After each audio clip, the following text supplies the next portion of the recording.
referida a la ley de la famosa promoción agraria. Una ley que fue dictada en el año 2000 seguramente, o 2001, ustedes deben tener el dato más preciso, y que fue considerada de manera temporal, pero que una vez que se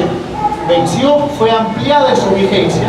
y que actualmente tiene todavía una vigencia por varios años más, aprobada justamente en el Congreso de la República en diversas oportunidades. Sin embargo, leyendo la norma,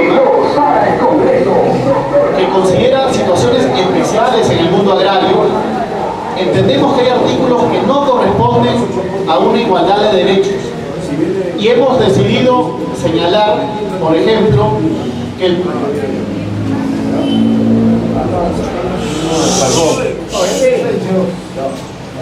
hemos decidido que el primer artículo que hay que pedir su modificatoria es el referido al periodo vacacional. Periodo vacacional que de manera discriminatoria el Congreso aprobó en su momento y se ha ido renovando esa vigencia a solamente 15 días para los trabajadores del campo. Todos, tanto sector privado y sector público, por ley les corresponde un periodo vacacional de 30 días pagados. ¿Por qué al trabajador de chacra, al trabajador de campo, se acumula el mismo año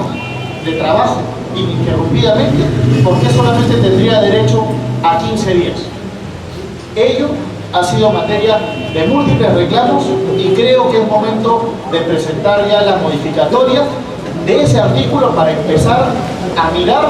mucho más de cerca esa ley y cambiarle otros artículos que, de acuerdo a lo que se converse en su momento, quizás se puedan ir generando nuevos espacios y mejores derechos en el reconocimiento de estos beneficios. Por lo tanto, el Congreso será la oportunidad no solamente de buscar nuevas cosas, sino de hacer que se igualen los derechos como corresponde a cualquier persona, no solamente por su esencia humana, sino porque la actividad que desarrollan es igual a otra actividad, sino que con distintas habilidades, pero que significa igualdad de condiciones y por lo tanto igualdad de derechos. Nosotros hemos visto la jubilación y escuchamos diariamente que aquellos que tienen esa oportunidad, porque no todos tienen una pensión de jubilación, pero aquellos que sí la tienen, después de tantos años de aporte, hay mucha gente que solamente recibe 400 soles, 500 soles. ¿Por qué? ¿Por qué no iniciar un debate, que es lo que se propone, para que se aumente esa pensión a nuestros jubilados?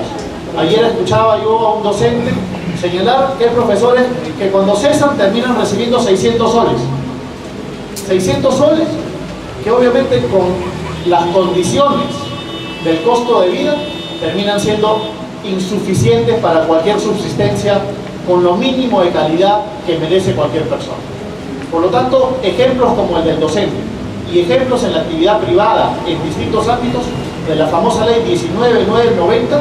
creo que es momento oportuno que el Estado sea mucho más humano con aquellos que después de tantos años de aportes, de descuentos en sus salarios mensuales, obviamente merecen tener una pensión que, de acuerdo a los criterios económicos y a las posibilidades del Estado,